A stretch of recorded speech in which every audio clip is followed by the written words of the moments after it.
Welcome back to the channel. On today's episode, we have a deep clean of this Ford Fusion.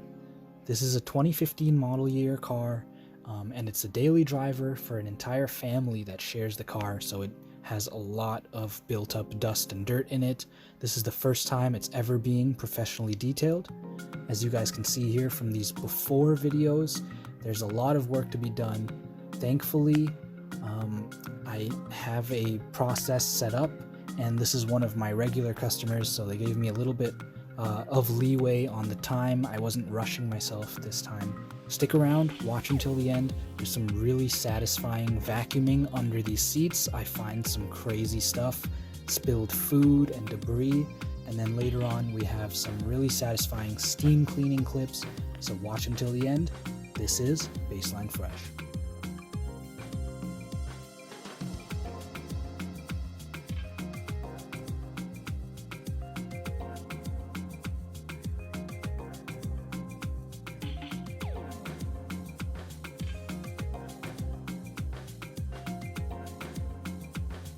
So to start with, we'll begin with this driver's side footwell.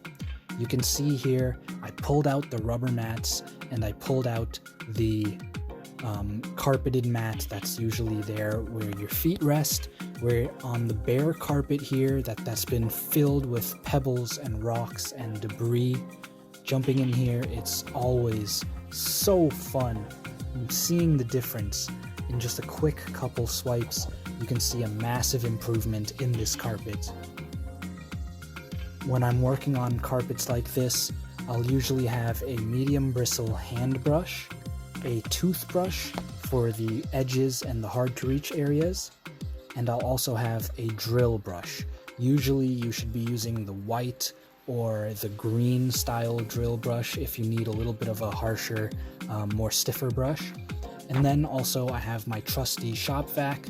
This is a 4 horsepower Stanley shop vac, and on the end of my vacuum here you can see I have a very short, small tipped nozzle on the vacuum.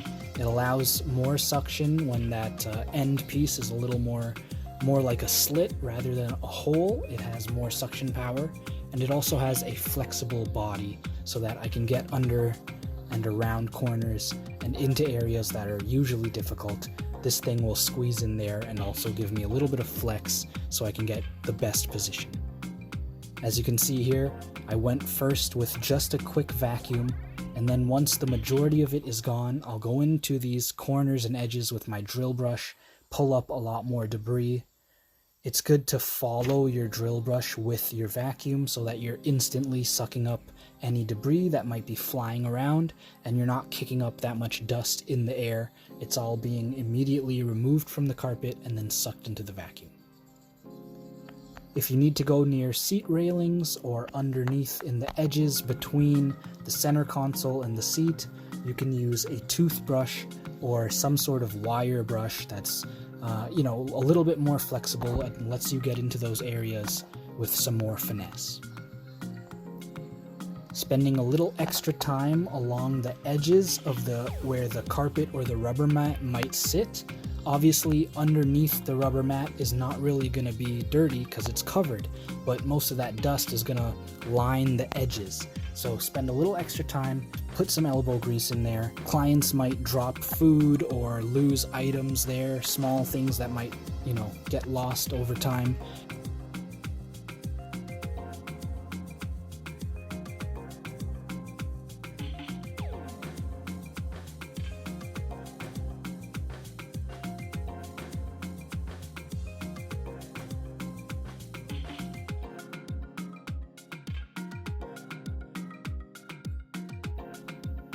Here we have the before and after clips for the front footwell. A massive difference. That carpet went from gray and dusty to looking almost brand new, dark and rich again. Moving on to our passenger side. This side was not really that difficult, so it shouldn't take as long as our driver's side. Usually I try to hit the most dirtiest sides first, and that way you do a quick clean, get it as good as you can while also trying to manage your time properly. And if you finish the most dirty spots first, it'll give you a lot of breathing room for later on, so you're not running out of time and thinking to yourself, oh, I still have one of the dirtiest parts left. Finish it off first. If you need to do more work into it, you can always come back to it at the end of the detail and a couple touch-up spots where you really need it the most. The process is the same for all the carpets across the car. Do your first initial vacuum, then go in with your brushes and your drill brush and give it the final vacuum to make it look brand new again.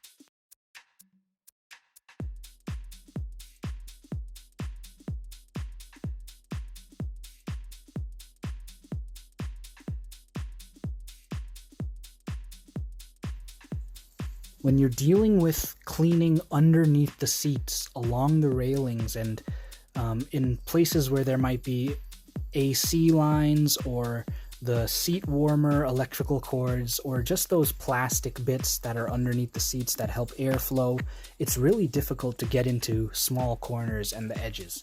Use your toothbrush, use all the tools that you have, and also go to different angles. Look at it from high up, look at it from low to the ground near the carpet, go to the back seats and take a look around, go from the driver's side and try to look from different angles. That way you're never missing any last little bits of dust or any items that might have fallen under the seats. You're gonna see it all and get a different vantage point. There's nothing worse than spending 10 minutes on a certain area of the carpet, and then when you move on to the next area, you're cleaning that spot, you quickly look over to check, did I finish everything? Can I move on? And you notice a giant dirty spot that you didn't see before.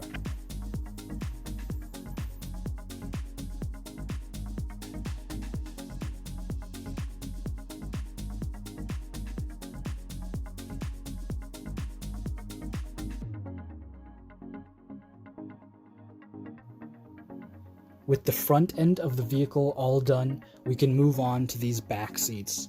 Originally, they didn't look that bad. There was a lot of debris on the rubber mats and the carpets, but it's very easy to quickly pull those out and just give them basically a carpet beating, get all that large debris out there, and then get into your actual carpet on the bottom. It looked really simple, but once I got into it and started vacuuming underneath these seats, you can see in these clips, I started pulling out more and more old food. There was old Timbits and cookies and lots of crumbs. If I remember correctly, my client said that his family had sort of younger kids as well as older adults that would travel in the car a lot, so that might be why I'm finding some candy and cookies under the seat. But this stuff was really nasty. It started to grow mold. There was like a sticky sauce pack that was underneath in the carpet and all of that sort of stuff. So the more I was cleaning, I was finding this really nasty stuff.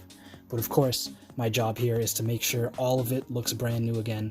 So I vacuumed it all up, got a couple shots for Instagram.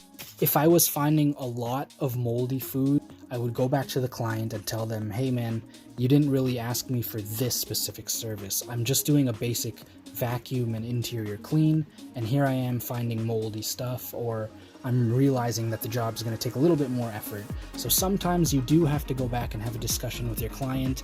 You might have to, remind them, hey, it's nice to give me a heads up if you have food spills or things like that.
Moving along to the other side of these rear carpets, more debris. I found some peanut shells and other food underneath the seats, but nothing too horrible. Once again, follow the same cleaning method. Go in with your vacuum, then your brushes, and then the final vacuum. Thankfully, I didn't have to do any stain removals or other services like that. It was just dry debris that was easy to vacuum up. I mentioned earlier there was a little bit of a sauce packet or something that spilled on the carpet near the front seat underneath the passenger seat, but that was a very minor thing and it wasn't a big issue for me to just quickly wet a microfiber and get rid of that.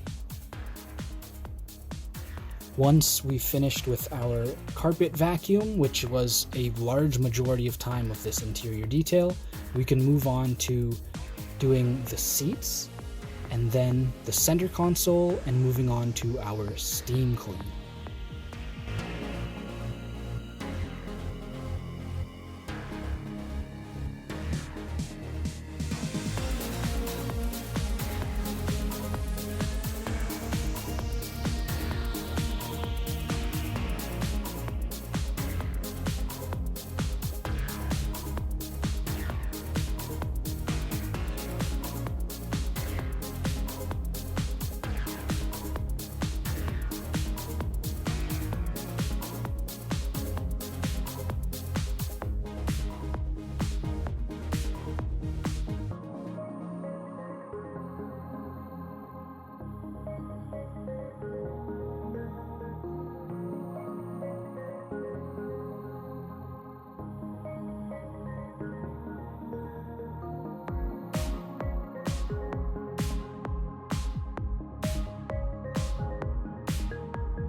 So now moving on to the seats, you can see I've removed my extension piece on my vacuum. I've given my vacuum hose a little bit of a wipe down, just to make sure you're not dragging any dirt or dust across these seats. You don't want to be leaving gray marks or stains when you're trying to clean it, right? So here I have my Stanley Shop Vac, very powerful, trying to open up these seats, get into all the little corners and crevices of the cushions. Where the top backrest meets the bottom, it's really difficult to pull it open and be brushing and vacuuming at the same time. So try to use your tools to your advantage. You can see here I have a soft toothbrush that I'm using. Toothbrushes really come in handy for the seats. They get into all the little crevices. Even if you're doing stain removal and you need something to brush in there when it's wet on the seats, whether it's leather or cloth, toothbrushes are a really great tool.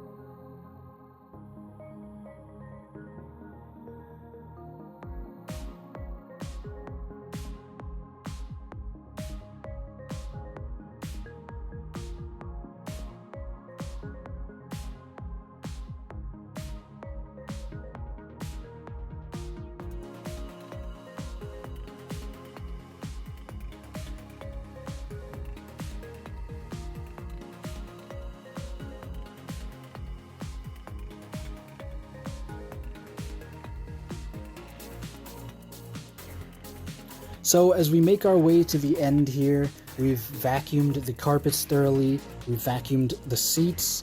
Now we can move on to our steam portion along the front end of the car. That will be featured in part 2, but please enjoy these before and after clips and videos for the carpet and the seat vacuuming. I'll see you guys next week with our steam clean video, part 2 of this Ford Fusion detail.